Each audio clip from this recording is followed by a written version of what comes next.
welcome back to my channel. I am the Spell Singer, and this is my ongoing review of the Fighting Fantasy Gamebook series.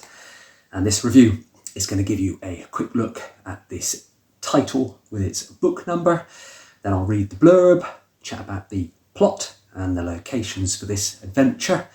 Then we'll go through the game mechanics, look at the adventure sheet, chat about the artwork, and I'll go through some of my own likes and dislikes, any fun facts, any errors, summary and a score, and I'll finish on a shout out. So, this is book 41. This is Master of Chaos. It came out in good old 1990. And it was written by Keith Martin, also known as Carl Sargent. And this cover here was by Les Edwards, but the internal artwork was all illustrated by David Gallagher.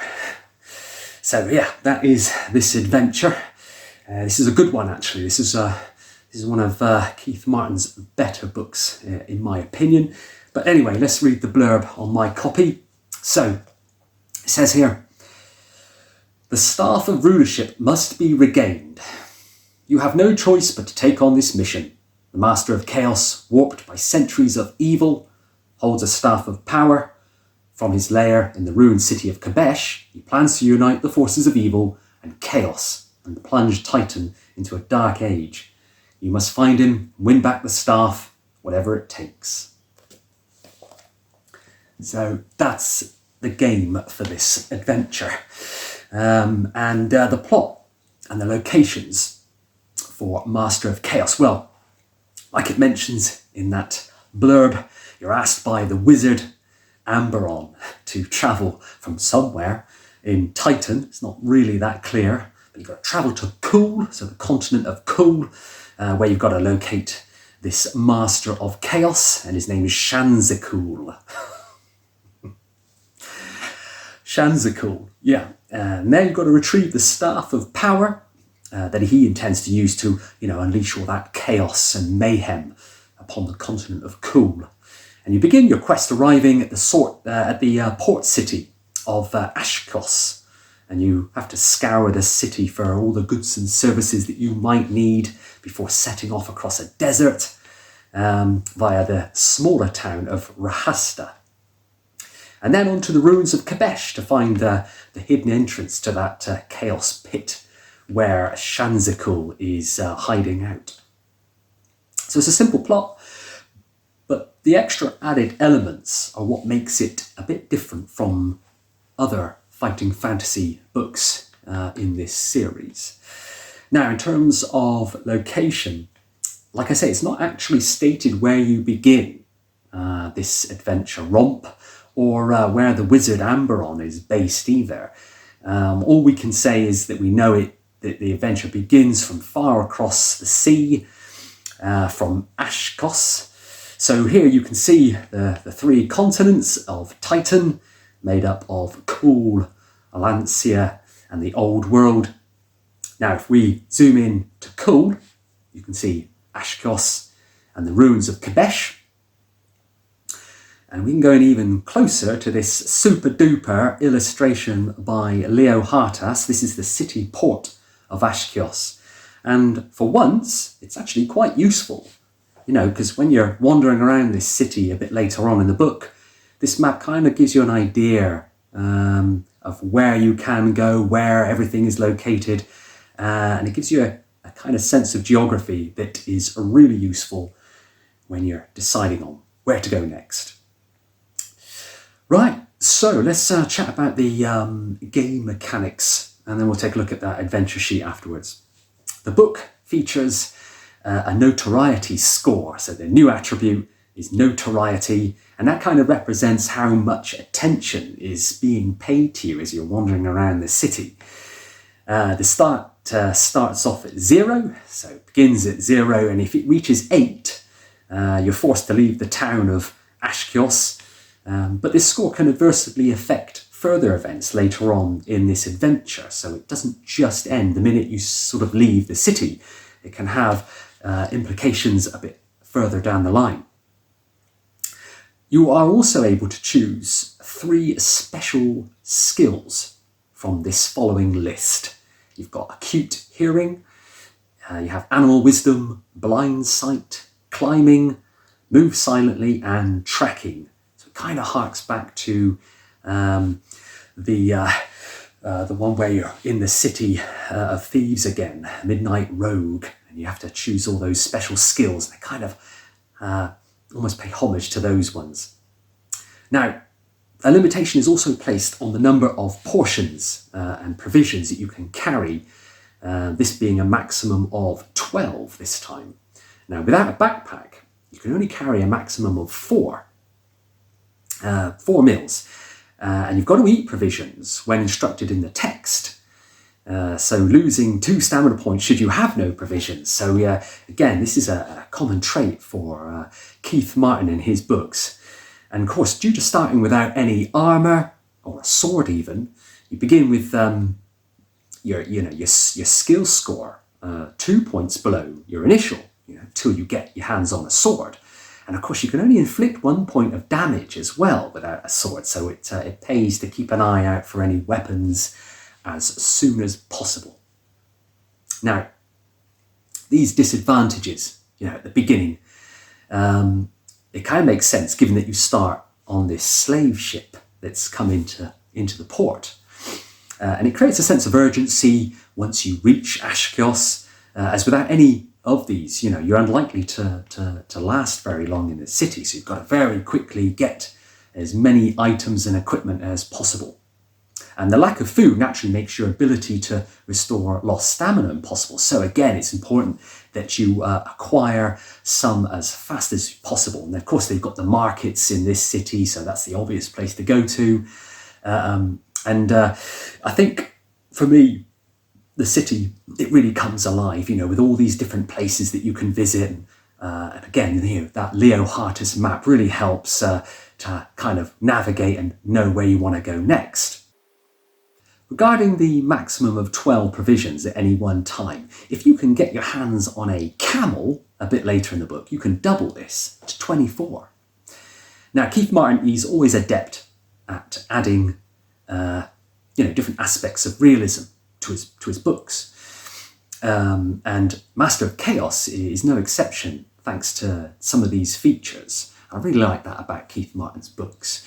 He doesn't just shoehorn these attributes into his adventure just for the sake of it. They really do play a big part in the game book.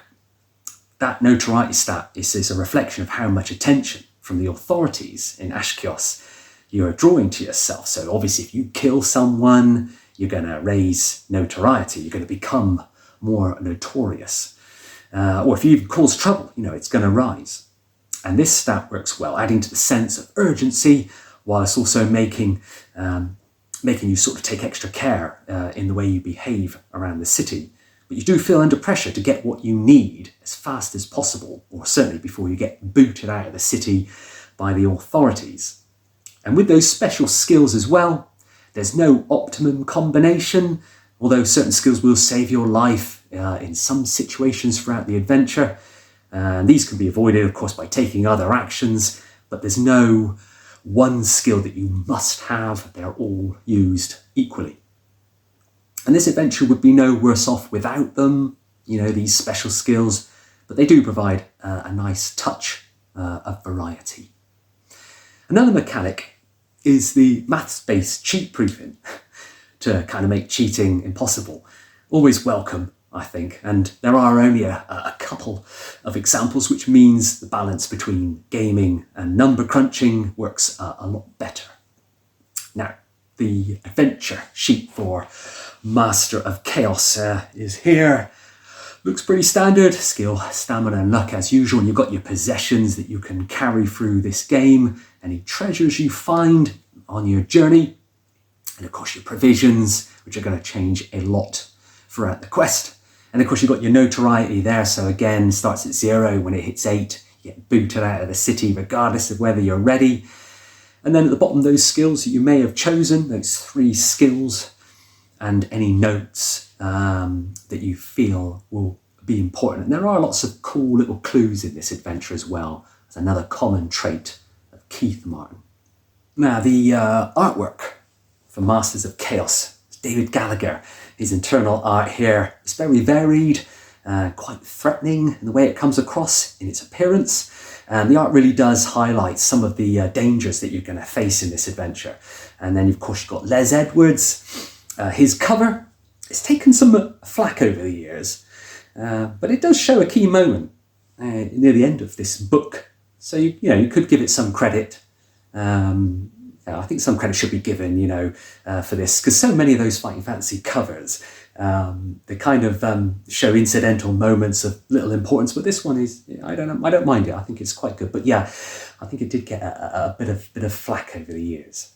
The first edition featured a black and white full-page map by Leo Hartas, which is this one here, which is strange because I have this one in my copy, which is obviously this one here, but not many people had the colour one on the inside cover, and I found that to be a case with a few books. When we get to the Black Vein Prophecy, which is next, I had the same instance there where I didn't get the colour map from Leo Hartas, but some did. But I will show it in that review. But getting back to the artwork, I think Master of Chaos is maybe Les Edwards' least favourite cover. I think I have him on record mentioning that. He wasn't particularly happy with the way it came out, but like I say, I don't really mind it. But I do have a favourite picture, which is this one here, kind of depicting the markets of Ashkios. And it's one of those images that the more you look at it, the more you find things that you didn't notice before.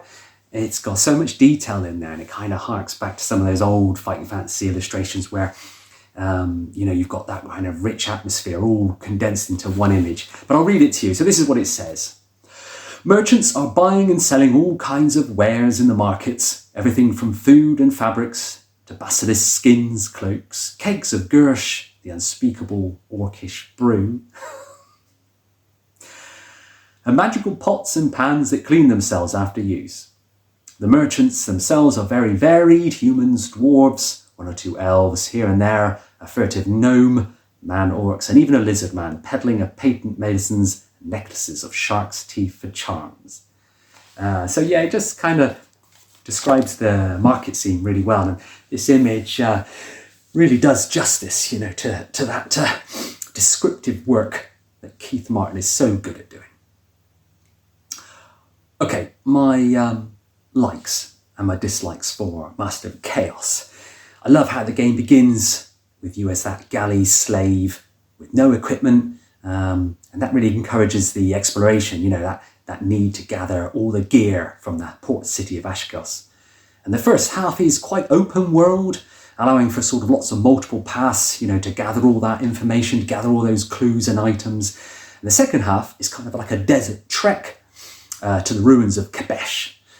And I really like the non-player character, that Jesper, who shows up. He's really one of the best companions in the entire Fighting Fantasy series. Maybe he's up there with old Mungo. But yeah, he's got lots to offer. He's got lots of personality, and he's quite useful for the actual stories. He's not just there for lip service. He is actually quite useful to have.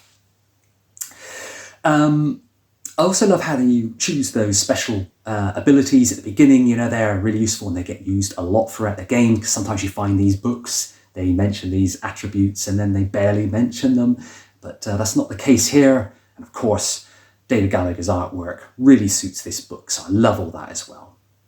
Not so keen, however, on the difficulty of this book. It's not unfairly difficult, but it does require a lot of strategy. Especially some of the key fights that can be quite tough, especially if you don't have high stats. But the second half, though good, doesn't quite live up to the quality of that first act, the city exploration. And that notoriety system is considered by some to be a bit of a throwaway. I don't mind it myself. I think it adds a sense of urgency. But maybe it could have been a little bit more impactful, perhaps. But it's fine. I've got one fun fact for you. There's no evidence for a precise date of this adventure. It's not very clear where it sits in the whole timeline of books. Sometimes you can kind of work it out. Although, since it involves the ruins of Kabesh, it must have taken place after the spawning of chaos. So we get a kind of clue as to when it may have taken place, but it's not accurately described. But there are a couple of errors I want to mention that might be interesting to know. So reference 70 describes Captain Shagrot. Captain Shagrot with his wooden leg. But the illustration here on 153, he's got 2 legs. Reference 100 says you search the bodies of the men, but there's only one man that you can search. Reference 186, Rasta is misspelled as Rabesh, so I'm thinking maybe there was some confusion with Kabesh, I don't know. And then finally, on reference 380, asks if you have a rope, but the only rope that you can acquire is at reference 56, and at that point you will be unable to revisit reference 380. So yeah, a bit of a continuity error there, but nothing too crazy. And because this book is quite complex, in terms of errors, there aren't really that many. So that is all detriment to the quality writing of Keith Martin. Right, let's give this book a summary and a score, 10. The overall design of this adventure itself, it's very unbalanced and changeable, shall we say. The initial section on the slave ship can be really tough. At the very least, you have to lose 5 stamina right off the bat. But it is possible to lose up to 22 stamina just in that slave ship section if you make the wrong choices, you know. So all you, bar the most powerful adventurers, all you guys are going to struggle with that first part, you know, if you don't roll high. And that's all before you even reach the city of Ashkos.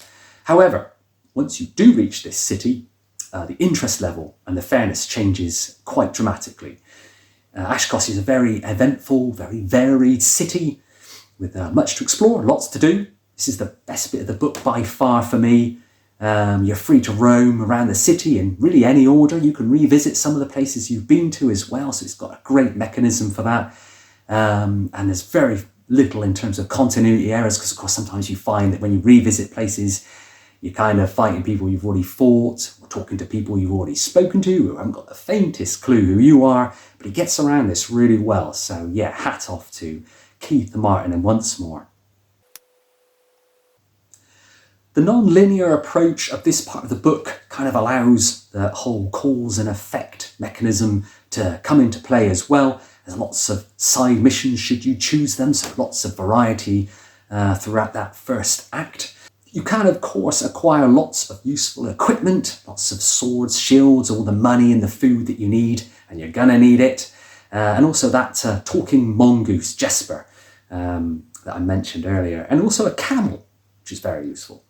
And you make the wrong choice, and you can also be robbed of everything you've actually acquired, so you've got to be super careful while you're in this city. You don't want to lose all that kit, because the rest of the adventure will be nigh on impossible. An Ashkos section leaves you kind of waiting for something climactic to happen a bit later on. Unfortunately, it never really does, though, which is a shame. When you leave Ashkos and head across this desert, the events kind of slow down a little bit to just a relentless eating of food to stay alive. Now, you could argue that this adds realism, and you would be right, you know, walking into a desert without food is never a good plan. And the attention to detail is very good, because the longer you're out there, the more likely that your food is going to go off. So they all turn rancid and you have to deduct them from your adventure sheet. So that's a cool little tip there. So yeah, look after your food and get across that desert as soon as you can. So as well as that, if you have not found this one item, the Ring of Endurance, you will have a little hope of making it through that desert. So you've got to look out for that Ring of Endurance. It's not essential, but it will help you. Plus, you cannot really survive at all unless you have either a camel or a Jesper, you know, with you. And that kind of demonstrates the importance of completing the Ashkos section properly, you know, as well as you can, as thoroughly as you can. But that takes away some of the non-linear freedom to roam the city, and it kind of replaces it with a more straight line romp. So yeah, you'll find the difficulty kind of spikes here. This part is even tougher, more tougher than the overall slave ship in some respects. You have the option of hiring a boat when you do leave the city, but it kind of makes you miss out on loads of important stuff that you need, lots of key items, rendering the easy route almost redundant. Next comes the uneventful Rasta, which is that's a little town that you go through on your way to Kabesh, which is where the final showdown is. Kabesh section is another exploration area. You're a bit more limited to only visiting certain parts of it. Once the section is, again, it's quite sort of linear. It's not as vast as Ashkos, which is probably a good thing because you don't really want to go through all that again. There is enough variety to the runes to carry this part, but each element only uses really 3 or 4 references of descriptive writing, so it's not terribly large, this part. So yeah, 3 or 4 paragraphs each time. Not really an awful lot happening, other than a few consequences of your actions previously at Ashkos, which is quite a nice touch. You do have the option of helping some nomads as well to add a little bit of interest, but this is not essential to victory. It's just like a nice little addition. Finally, you get to that chaos pit, where the boss is. No more than a couple of choices in there as well. It is essentially just a pit. And then that's followed by the head honcho. So that Shanzakul is kind of a typical battle, really. He's very powerful. He's skill 13, stamina 16. But with the right items, you could potentially be a skill 15 yourself. So it shouldn't be too much trouble at this stage. And furthermore, you can kind of perform actions, in the battle intervals between rolling dice, which kind of harks back to that Balthus Dire battle I'm always banging on about. So yeah, that's a nice touch. There is also a final twist with a dark elf, Naz, who is he's on the same mission as you are, coincidentally, but only one of you can win, so you get to beat him up to at the end. But I think there's a bit of a continuity thing here, because I think once I reached the very end, without having the faintest clue who he was, and it's assumed that you do know who he is. So Naz, that dark elf, he's presented as your nemesis as well throughout this book. It's one of the aspects of this brilliance with the plot flow of the book. The Ashkosh section is far better than anything else in the book, and thankfully takes up quite a large chunk of this adventure game book. From there onwards, the material is kind of flat. The difficulty levels are quite random, and Master of Chaos is a fairly decent game book overall, though. Having said all that, its better parts overshadow its failings. That's definitely fair to say. Keith Martin game mechanics deployment, it really works here very well, and the book kind of boasts good lastability. You're going to come back to this one and always find different paths that you've never found the first time, certainly while you're looking around that port city. So I would give this book a very high 7 out of 10 for Master of Chaos. Yeah, 7 out of 10. Now, a quick shout out to Adam Pestridge. Now, I did give him a shout out in my very first review, Warlock of Firetop Mountain, but I thought it'd be appropriate to do it again because Mr. Pestridge is coming to the end of the whole series. So in his channel, I shall put a link to in the description. In his channel, we're just coming up to the end of the Scholastic series, so he obviously reads the books and the chat make the decisions, and we have a bit of a laugh, and it's quite light-hearted, fun, but there's lots of people there that are sort of getting involved now, and there's always someone new showing up. So if you are interested in that, and you're interested to see what he may read next, I don't know, he may go on to Lone Wolf, he may restart the whole Fighting Fantasy series again, I don't know, but it'd be interesting to see other people there. So join in, look him up, and it'll be a bit of a laugh. More the merrier, right? Okay, that was my review of Master of Chaos. I hope you liked it. If you did, give it a thumbs up, but put a comment in there. Tell me your thoughts of this book. Let me know what you thought about the game mechanics, the artwork, your thoughts on Keith Martin. And it's always good to see what you guys think of these books too. The next book will be book 42, The Black Vein Prophecy, which is way out there. But we will review that one next, so catch me in that future review.